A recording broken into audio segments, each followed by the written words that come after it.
오늘 본문 가운데 이사야서 말씀 제39장 마지막에 있는 넉 절을 가지고 말씀을 좀 나누고자 합니다. 이사야에 대해서는 누구나 다 잘 교회에 몇 번 나가보면 알게 됩니다. 대선지서 5권 가운데 첫 번째 책을 저술한 자가 이사야 대선지자이기 때문에 그렇습니다. 그런데 이사야서는 참으로 신비로운 책입니다. 왜 그렇게 신비로우냐 하면 그 이유는 총 66장으로 구성이 되어 있습니다. 마치 저희들이 보고 있는 우리 크리스찬들의 성경책이 66권의 낙권으로 구성이 되어 있는 것과 같은 편집을 하고 있는 대선지서가 바로 이사야서입니다. 우리는 흔히 구구단을 외우듯이 3927이라고 이야기합니다. 구약 39권, 신약 27권, 또한 66권의 성경책이 합쳐서 하나의 정경으로 편성이 되어 있기 때문에 그렇습니다.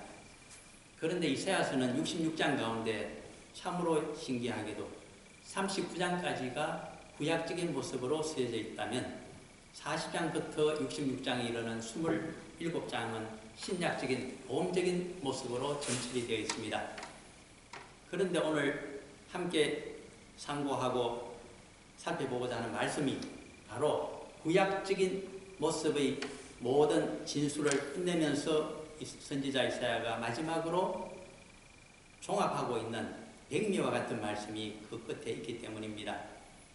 금방 우리 윤 목사님께서 읽어주셨지만 급하게 들으시느라고 그 뜻을 좀 깊이 모르실 것 같아서 제가 한 절 한 절 읽으면서 다시 말씀을 좀 드리겠습니다. 이사야서 제39장 5절 말씀 이렇습니다. 이사야가 히스기야에게 이르되 왕은 만군의 여호와의 말씀을 들으소서. 선지자 이사야가 하나님의 말씀을 히스기야 왕에게 직접 가서 전해주고 있는 대목입니다. 그 내용이 두 절로 되어 있습니다. 6절과 7절입니다. 첫 번째 내용은 보라 날이 이르리니 너 집에 있는 모든 소유와 너 조상들이 오늘까지 쌓아둔 것이 모두 바벨론으로 옮긴 바 되고 남을 것이 없으리라 여호와의 말이니라. 이것은 다윗 왕조 유다 왕국이 이방 바벨론에 의해서 멸망을 당한다는 내용을 예언으로 전해주고 있는 대목입니다. 그것뿐만이 아닙니다. 7절로 가게 되면 더 비참한 예언을 해줍니다. 또 너에게서 히스기야 왕 너에게서 태어날 자손 중에서 몇 사람이 사로잡혀서 바벨론 왕궁의 환관이 되리라 하셨나이다 하니, 다윗 왕조 유다 왕국을 멸망시킨 신바벨론 제국입니다. 그 나라의 유다 왕국의 다윗의 자손 몇 사람이 붙잡혀가서 환관 노릇을 하게 된다는 기가 막힌 사실입니다. 말이 좋아 환관이지 종노릇 하게 된다는 뜻입니다. 이와 같이 비참한 미래에 대한 예언이 왜 나타났을까요? 오늘 살펴보고자 하는 것은 사실 그 대목입니다. 왜 이와 같은 비참한 예언을 왕이 직접 하나님의 말씀을 선지자 이사야를 통해서 귀로 듣게 되는가 하는 이유에 대해서 오늘 살펴보아야만 합니다. 우리들의 현실과 대조해야 될 점이 너무나 많은 이사야 시대이기 때문에 그렇습니다. 그런데 문제는 이 말을 예언으로 전해들은 히스기야 왕의 신앙적인 태도가 참으로 문제가 되고 있습니다. 그 한마디가 구약적인 이스라엘 자손들의 모든 신앙의 모습을 한 절로 축약하고 있기 때문입니다. 바로 39장 8절입니다. 히스기야가 이사야에게 이르되 당신이 이른바 여호와의 말씀이 좋소이다 하고 아멘으로 받아들인다는 것입니다. 그 예언을 엄청난 신앙이 좋은 사람의 겸손한 신앙의 태도 같아 보입니다만 그 다음 구절을 듣게 되면 전혀 아닙니다. 또 이르되 내 생전에는 평안과 경감이 있으리로다 하니라. 이것이 문제입니다. 내 생전에 잘 먹고 잘 살고 나라가 형통한데 내 자손들의 일이야 내가 상관할 것이 없지 않겠는가? 하나님 좋은 대로 다 하셔도 저는 좋습니다. 아멘입니다. 이것이 무슨 사상일까요? 여호와 하나님을 섬기는 사상이 아닙니다. 아브라함이 이스라엘 자손들에게 본을 보여주었던 그 조상 하나님을 경외하는 아브라함의 태도는 눈꼽만치도 찾아올 수 없는 대목입니다. 내 평생에 나라가 태평하고 하나님의 도우심을 받게 되면 그것으로 넉넉하지 죽은 다음에 이런 전혀 상관할 필요가 없다. 한마디로 현세 구국 사상을 이야기하고 있습니다. 우상을 섬기게 된다면 바로 이 대목에 해당되는 이야기입니다. 왜 여호와 하나님을 떠나서 이스라엘 백성들이 우상을 섬기고 있을까요? 바로 이 사상에 젖었기 때문입니다. 현세 기복 사상과 현세주의 사상, 그것이면 족하다고 하는 것이 바로 구약을 끝내고 있는 이사야 선지자의 마지막 기술의 내용입니다. 그래서 이사야는 절망합니다. 다윗 왕조 선민 이스라엘 유다 왕국의 백성들에게는 기대할 것이 아무것도 없구나. 하나님이 그 예언 말씀대로 그대로 나의 나라를 버려버리시겠구나. 선민의 나라가 진실로 멸망을 당하고 말겠구나. 그 자손들은, 설만한 백성들은 앞으로 신바빌론 제국의 노예로 끌려가서 평생을 살게 되겠구나. 하나님 어찌하면 좋습니까? 이것이 이 말을 들은 선지자 이사야의 심정일 것입니다. 그래서 그는 다윗 왕조 유다 왕국 선민들로부터 절망을 하면서 하나님을 다시 바라보게 됩니다. 그가 기대고 소망할 수 있는 것은 단 하나밖에 없습니다. 우리들은 실패했습니다. 이스라엘 역사 자체가 실패했습니다. 우상을 섬기며 여호와를 떠나서 현세적인 구국사상에 젖어서 살고 있습니다. 그러므로 메시아를 보내주십시오. 우리를 다시 부활의 능력으로 새로이 만들어 주십시오. 하나님께서 이제는 하나님을 섬기며 이 세상을 승리할 수 있는 능력을 저희들에게 주십시오. 우리 이 서민들 가운데서는 그 능력이 있을 수가 없습니다. 그것이 바로 메시아 사상이 되고 이사야가 40장부터 마지막 장까지 절규하고 있는 내용들이며 이스라엘 백성들에게 부디 회개하고 하나님 앞으로 돌아오며 메시아를 영접할 준비를 하라고 해주는 내용들이 되겠습니다. 그렇다면 여기서 좀 더 깊은 이해를 하고 우리들의 현실을 비춰보기 위해서 세 가지 대목으로 말씀을 더 드려야만 되겠습니다. 첫 번째 말씀은 이사야가 살고 있었던 그 시대적인 상황에 대해서 다시 살펴보아야만 합니다. 두 번째 사항은 왜 이사야를 선지자로 하나님께서 세우셨는가 하는 점을 묵상해 보아야만 합니다. 세 번째는 이와 같은 우상문화와 현세 구복 사상을 이길 수 있는 힘은 도대체 어떻게 나타날 것인가? 이사야가 진정으로 바라고 있었던 새로운 메시아의 시대에 대해서 좀 생각을 해봐야만 합니다. 첫 번째, 시대적인 상황을 알기 위해서는 구약 성경에 나와 있는 역사책을 바라봐야만 됩니다.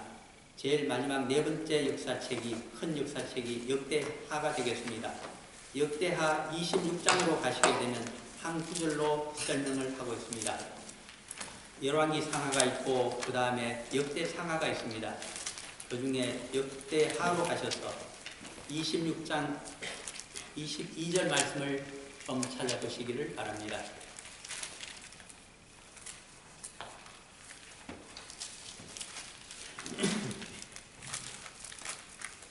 역대하 제 26장 22절 말씀입니다.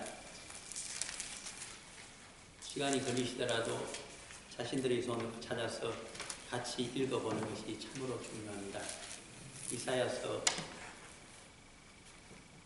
말씀을 알 수 있는 것이 역대하 26장 22절이 있습니다. 찾으신 줄 알고 같이 한번 한 목소리 읽어봅니다. 우시아의 남은 시종 행적은 아모스의 아들 선지자 이사야가 기록하였더라. 아멘. 왜 이스라엘의 역사책에 이 한 구절을 넣어두었을까요?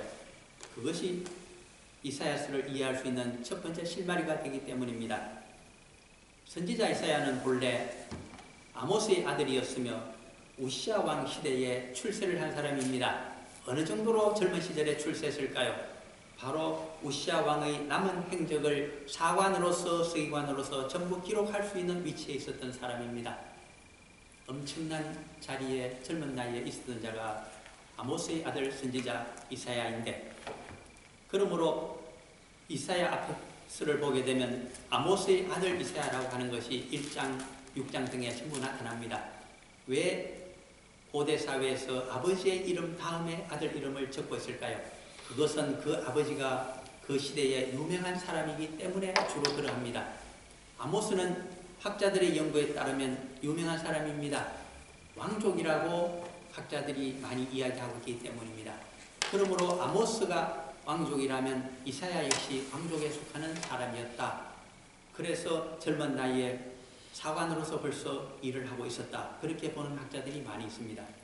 꼭 그렇게 동의하지 아니한다고 하더라도 아모스의 아들 이사야라고 계속 기록이 되고 있기 때문에 또 본인이 자신의 선지서를 쓰면서도 자랑스럽게 아버지 이름을 앞세우고 있기 때문에 적어도 그는 유명한 귀족의 아들이었다. 그렇게 보고 있습니다.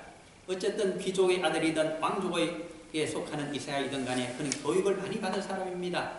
당대에서 뛰어나고 명석한 젊은이였음에 틀림없습니다. 그런데 그의 이사야가 살고 있었던 때의 시대를 알기 위해서는 바로 우시야 왕의 시대가 어떠했는가 하는 것을 우리가 생각을 해봐야만 합니다. 참으로 쉽게도 꼭 한 달 전에 지난달 5월 둘째 주였을 것입니다. 제가 이 자리에서 설교를 한 적이 있습니다. 그 내용은 요나서에 대해서 설교 말씀을 드렸습니다. 요나의 시대가 바로 북쪽 이스라엘 왕국의 사람이었는데 그는 여로보암 2세 시대의 사람이라고 제가 말씀을 드렸습니다. 그리고 여로보암 2세 시대의 특징에 대해서도 말씀을 드렸습니다.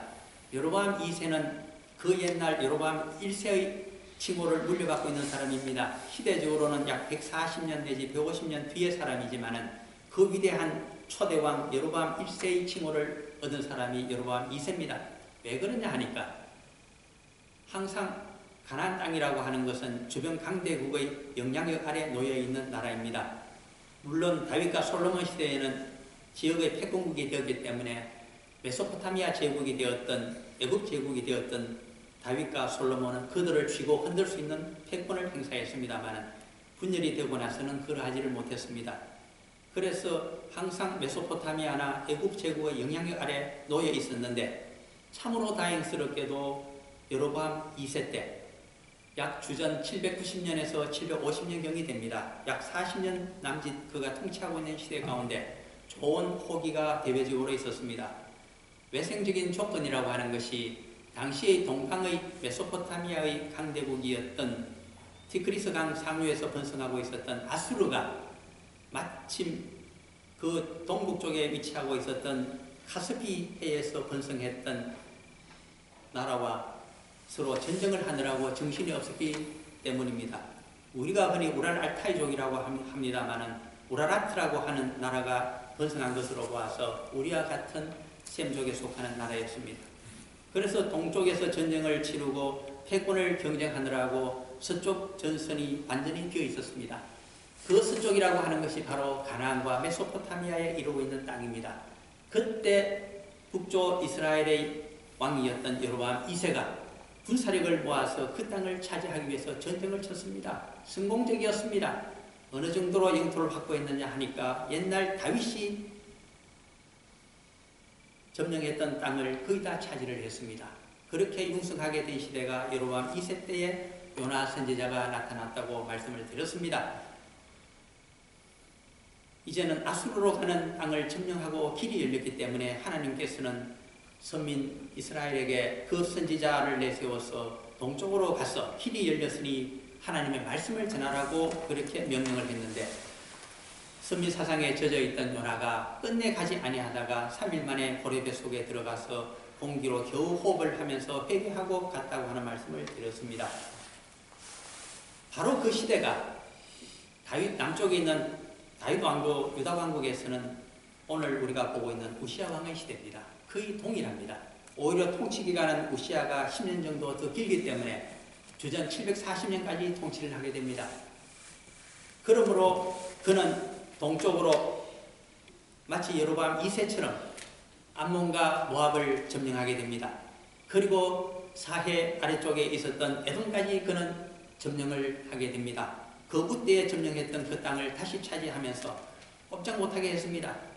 서쪽으로는 어떻게 했을까요? 서남쪽에 자리 잡고 있었던 강대한 나라 블레셋을 그가 점령하게 됩니다. 이렇게 번성했던 시대가 우시야 왕의 시대 50년간입니다.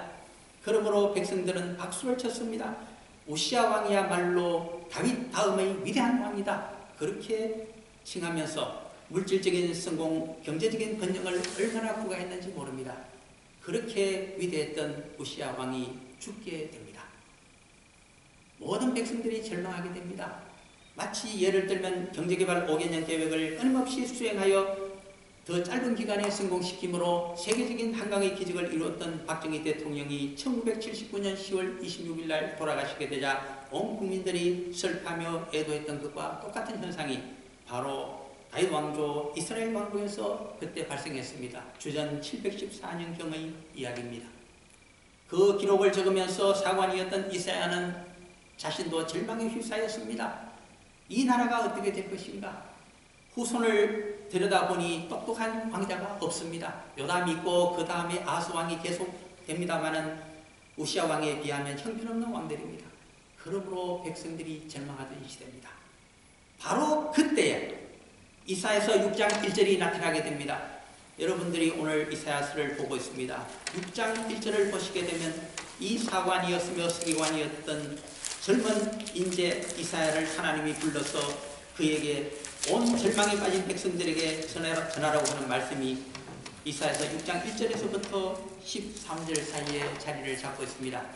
그것이 살펴보고자 하는 오늘 두 번째 배경사가 되겠습니다. 하나님께서 왜 언제 이사야를 선지자로 삼으며 어떤 사명을 맡겼던가? 6장 이사야서 1절을 찾으셨으면 같이 한번 읽어보도록 합니다. 우시야 왕이 죽던 해에 내가 본적 주께서 높이 들린 보좌에 앉으셨는데 그의 옷자락은 성전에 가득하였고 그 다음 대단히 죄송하지만 다음 장으로 넘어가셔서 8절을 한번 보시기를 바랍니다. 6장 8절입니다. 같이 읽어봅니다. 내가 또 주의 목소리를 들으니 주께서 이르시되 내가 누구를 보내며 누가 우리를 위하여 갈고 하시니 그때 내가 이르되 내가 여기 있나이다 나를 보내소서 하였더니 아멘. 그렇습니다. 주전 740년경 우시야 왕이 죽던 해 모든 백성들이 절망에 빠져 있었던 미래에 대한 전망이 확실하지 아니한 바로 그때에 하나님께서는 똑똑한 젊은 사관 이사야를 아모스의 아들 이사야를 불러서 선지자로 세우십니다. 이 백성에게 가서 누가 이 나라의 왕인지를 확실히 알려주라. 너희들이 영적으로 눈이 멀었고 현세국 사상의 경제적인 번영에 눈이 멀어서 하나님의 말씀을 잊어버리고 이 나라가 하나님의 나라라고 하는 그 주권을 잊어버리고 살고 있구나. 이 형편없는 자손들아 야단치시는 말씀이 바로 이 대목입니다. 그래서 그 다음에 이사야서 6장 9절부터 나타나는 말씀이 얼마나 우리의 가슴을 때리는지 모릅니다. 9절은 이렇습니다. 여호와께서 이르시되 가서 이 백성에게 이르기를 너희가 듣기는 들어도 깨닫지 못할 것이요 보기는 보아도 알지 못하리라 하여 10절입니다. 이 백성의 마음을 둔하게 하며 그들이 귀가 막히고 그들의 눈이 감기게 하라. 염려하건대 그들이 눈으로 보고 귀로 듣고 마음으로 깨닫고 다시 돌아와 호침을 받을까 하노라 하시기로. 이 백성이 영적으로 캄캄하여 귀는 있을지라도 하나님의 말씀을 알아듣지를 못하고 눈이 있을지라도 하나님의 영적인 미래를 보지 못하니 이 어리석은 백성들은 그냥 그대로 지내도록 내어버려 두라는 말씀입니다. 이것이 하나님의 말씀이며 하나님의 응징인 것을 응징이라고 하는 사실을 너희의 백성에게 앞으로 전달하라고 하는 선지자의 사명을 맡은 자가 있어야 합니다. 얼마나 그 마음속이 참혹한지 모릅니다.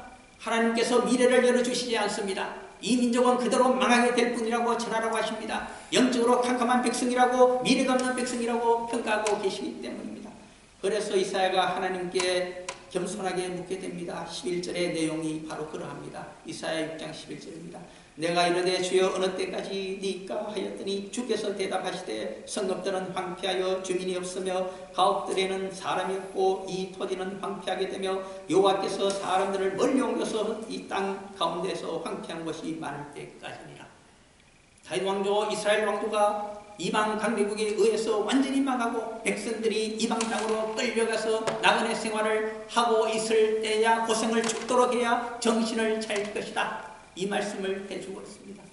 얼마나 두려운지 모릅니다. 만약 한국 백성들이 우리들의 동족들이 현세국 사상으로 하나님의 말씀을 어기고 하나님이 우리들의 인생과 우리들 나라와 이 세상의 주권자이시오 주인이라는 사실을 잊어버리고 제멋대로 살고 있다고 한다면 똑같은 현실에 직면할 것이라고 하는 것을 이사야서가 오늘 우리들에게 참혹하지만 가르쳐주고 있는 내용입니다. 이것을 한마디로 요약하자면 오래된 우리들의 미래상이라고 이야기할 수가 있습니다. 미래에 대한 우리들의 자화상이 어떨까요? 오늘 우리가 여호와의 신앙을 회복하느냐, 하나님이 우리 인생을 직접 통치하시는 주인이라는 사실을 인정하고 살아가느냐, 아니면 그 사실을 버려버리고 내 멋대로 한평생 잘 먹고 세상적인 방법으로 살다가 영화를 누리고 가게 되면 그것이 그만이라고 하는 현세주의적인 사상으로 살아갈 것인가에 따라서 미래가 결정되어진다는 엄숙한 선언인 것입니다. 과연 언제 메시아가 오셔서 모든 것을 회복하실까요? 언제 치유하실 것일까요? 이미 이 말씀 가운데 나타나 있습니다. 그것이 이사야를 불러서 선지자로 사용하겠다고 하셨을 때 마지막으로 주신 말씀입니다. 이사야서 6장 13절입니다. 워낙 중요하기 때문에 한번 같이 읽어보기를 원합니다. 같이 읽습니다. 그런데 시온이 아직 남아있을지라도 이것도 흥하게 될 것이나 밤나무와 상수리 나무가 예물 당하여도 그 그루터기는 남아있는 것 같이 거룩한 씨가 이 땅의 그루터기니라 하시더라. 아멘. 이 말씀은 밤나무와 상수리 나무가 모두 베어져 버려진다고 합니다. 제사장 나라가 망하고 맙니다. 하나님 신앙이 이 땅에서 사라진 것만 같습니다. 그러나 하나님의 은혜로 그루터기가 남아있습니다. 이 그루터기에서부터 하나님의 창조의 능력으로 새로운 싹이 나고 새로운 가지가 뻗어서 무성한 나무가 자라나게 될 것이라는 희망찬 메시지가 이 가운데 들어있습니다. 그러므로 신앙이 무너진 교회라고 하더라도, 우리 한국 교회의 모습이라고 하더라도 아직 버리신 것이 아닙니다. 비록 넘어지고 쓰러질지라도 그루터기가 남아있고 거기에 메시아를 다시 찾고 우리가 회개를 하게 되면 새로운 가지가 돋아나며 새로운 싹이 돋아지고 큰 나무로 자라게 된다는 희망의 메시지가 이 속에 숨겨져 있기 때문입니다. 이것이 바로 메시아의 치유와 회복하심을 우리들에게 예언해주고 있는 말씀입니다. 실제로 2000년 전에 그 메시아가 오시는 것을 700년 전의 사람인 이사야가 죽을 힘을 다하여 외치고 그것을 기록으로 보여주는 것이 바로 이사야서 40장에서 마지막 장인 66장까지의 말씀이라고 우리가 볼 수가 있습니다. 한 대목을 오늘 마지막으로 그 상고를 해보고서 제 말씀을 매듭을 짓도록 하겠습니다. 이사야서 오늘 저희들이 39장을 보고 있습니다. 그런데 이사야서 39장과 38장 그리고 그 앞에 있는 37장의 내용이라고 하는 것은 이사야가 적었는 것으로 보이는 열왕기하 18장, 19장의 내용을 그대로 다시 복사해서 옮겨 적고 있는 내용입니다. 집에 가셔서 시간 나는 대로 열왕기하 19장의 내용과 18장의 내용, 19장의 내용, 그리고 20장의 내용, 그 석 장을 보시면서 그것을 가지고 이사야서 37장, 8장, 9장과 한번 대조를 해보시기 바랍니다. 거의 동일한 말씀이 적혀져 있습니다. 왜 역사서를 보게 되면 있는 말씀을 구테오 대선지서인 이사야 자신의 글에 복사를 하고 있을까요? 그것은 너무나 중요하기 때문입니다. 그 중요성이 도대체 어디에 있을까요? 그것은 우리가 현실감을 보기 위해서 열왕기하 19장으로 한번 가보시기를 바랍니다. 시간이 많이 없기 때문에 여기서는 열왕기하 19장 8절과 9절 말씀을 가지고 전체 내용을 이해할 수 있도록 말씀을 드리고자 합니다. 죄송합니다만 열왕기하 제19장 8절과 9절 말씀을 한번 찾아보시기를 바랍니다.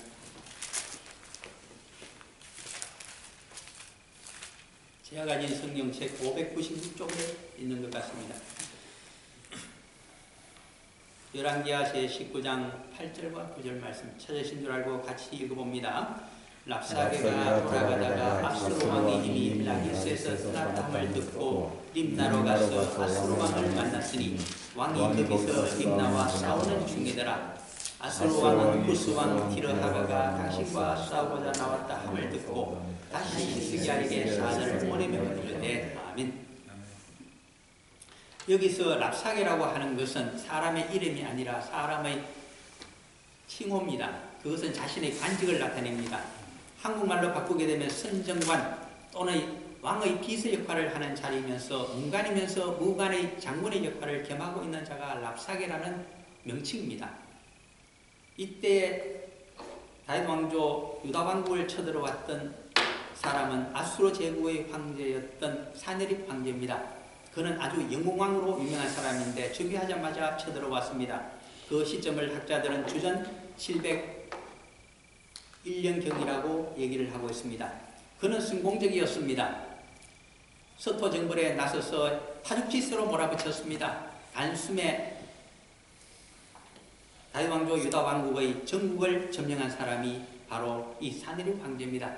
마지막으로 남아있었던 곳이 수도인 예루살렘 성입니다. 그는 포위를 했습니다. 꼼짝 못하게 포위를 하고서는 모든 것을 물자의 출입을 끊어버렸습니다. 금방 항복할 줄 알았더니 히스기야 왕과 귀족들은 항복을 하지를 않습니다. 왜 그랬을까요? 우리가 역사서에서 알고 있는 대로 그는 바깥에 있는 물을 끌어당겨서 물이 넉넉했습니다.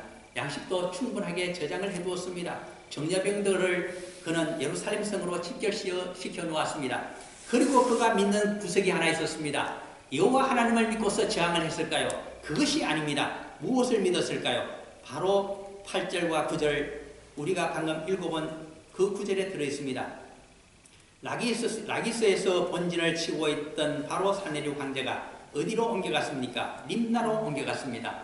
림나의 위치는 예루살렘과 블레셋에 있는 가드 사이에서 있는 지명인데 오히려 가드 쪽에 서쪽으로 더 당겨져 있는 지명입니다. 이 림나의 아래쪽에 유명한 통로가 하나 있습니다. 그 계곡이 벨라 골짜기인가 그렇습니다. 그곳에 진을 치고 기다리고 있습니다. 누구를 기다리고 있을까요? 바로 히스기야 왕과 예루살렘 성에 갇힌 귀족들이 학수고대하고 있는 애굽 제국의 원군입니다. 그 원군이 어디로 옵니까? 해변길을 따라서 오다가 바로 이 림나로 들어오는 골짜기로 진행을 하고 있습니다. 죄송합니다. 그런데 전쟁을 많이 치고 영웅의 칭호를 받고 있는 사네립 황제입니다. 그는 그 골짜기 가장 높은 몇 곳에 몇 분을 해놓고서 그들이 오기를 기다리고 있었습니다. 그 사정을 모른 채 구스왕 디르하가가 대군을 몰고 오다가 참패를 하고 맙니다. 이때 구스왕 디르하가라고 하는 사람은 애굽 제25 왕조의 바로 황제를 의미하고 있습니다. 그때는 이 이디오피아가 구스는 이디오피아입니다. 그들이 천하를 통일해서 다스리고 있던 시대입니다. 그러므로 디르하가라고 구스왕으로 적혀져 있지만 실은 애굽의 바로였던 구스왕 디르하가가 많은 군사를 몰고 그 골짜기로 원군을 왔다가 사네립 왕의 매복병에 걸려서 완전히 참패를 당하고 물러갔다는 역사가 여기에 기록되어 있는 대목입니다. 그 다음에 사네립 황제는 다시 랍사게를 보내서 빨리 항복을 하라고 최후 통첩을 하게 됩니다. 히스기야 왕은 어찌할 줄을 몰랐습니다. 그는 여호와를 의지한 사람이 아니었습니다. 자신들을 지켜줄 애굽의 황제를 의지했다가 그 원군이 모두 몰살을 당하고 나니까 정신이 번쩍 들었습니다.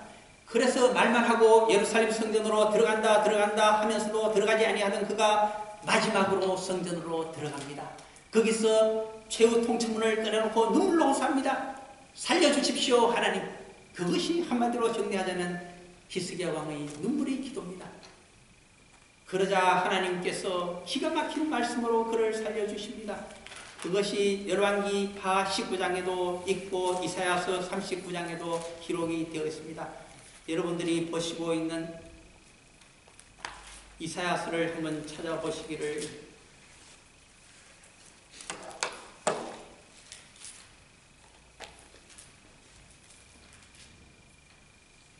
37장에 있습니다.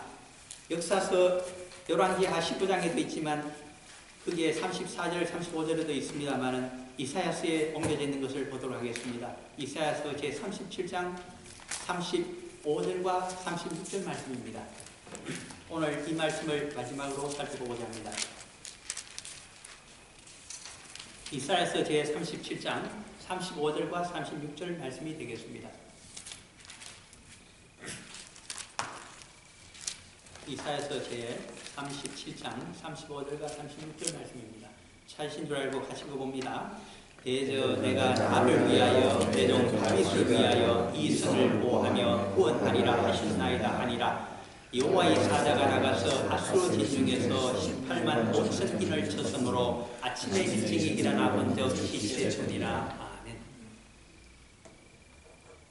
하나님께서 예루살렘 성 안에 갇혀서 모든 구원 세력이 사라져버린 히스기야 왕과 귀족들, 예루살렘 성의 백성들을 구해주고자 결정하십니다.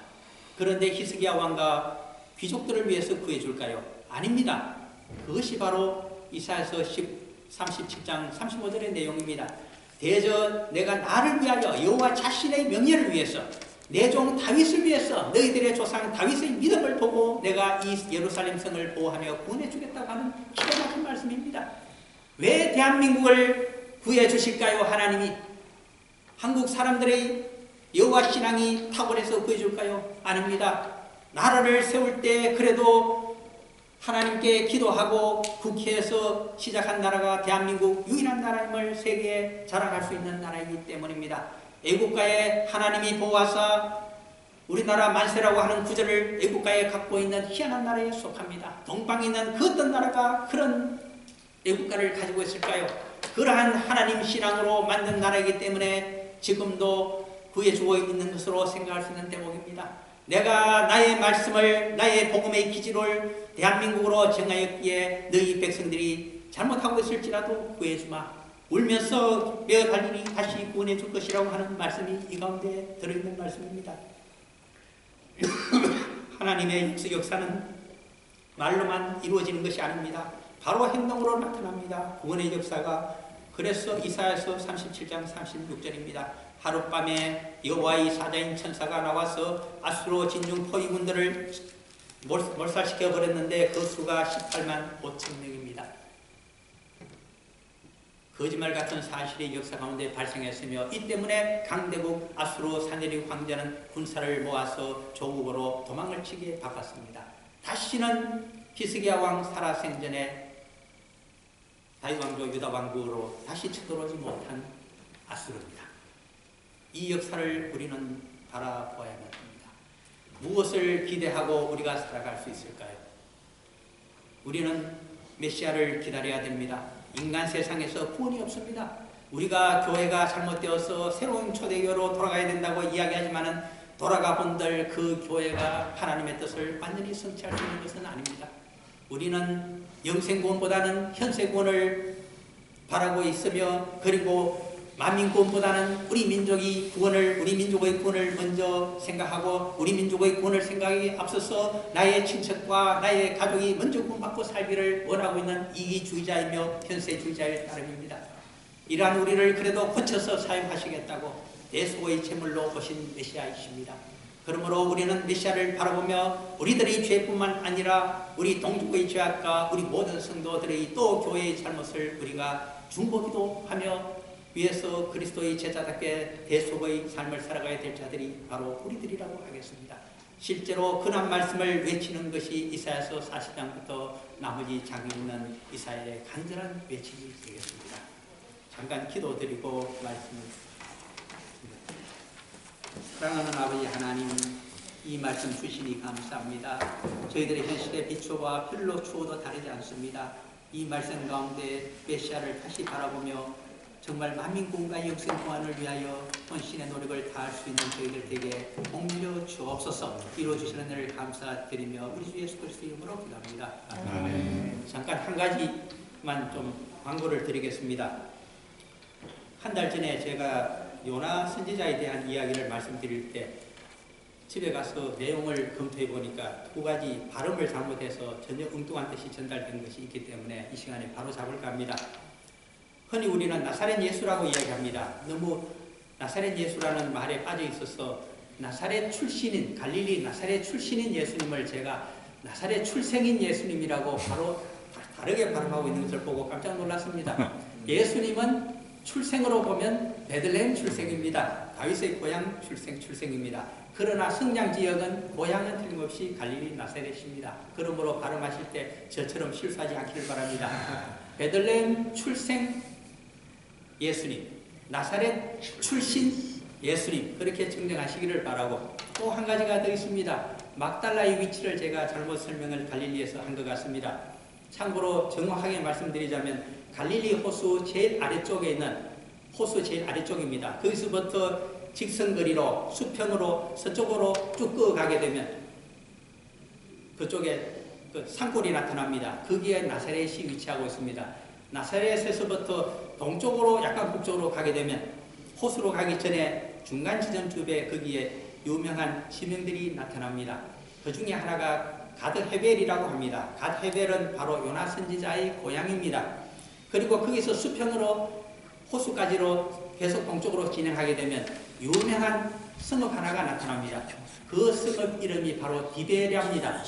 디베랴는 바로 갈릴리의 분봉왕이었던 헤롯 안디바가 로마의 제2대 황제인 티베리우스에게 잘 보이기 위해서 헌 촌락을 재건축하여서 로마식의 도시로 만든 곳이 바로 디베랴라고 하는 성읍입니다. 그 성읍 바로 위에 갈릴리 호수 옆에 있는 조그마한 마을이 하나 있습니다. 그곳이 바로 막달라입니다. 이 막달라가 유명한 이유는 막달라 마리아의 고향이기 때문입니다. 이렇게 오늘 바로잡아 둡니다. 그렇게 양지해 주시기를 바랍니다. 감사합니다. 저희의 신앙은 사실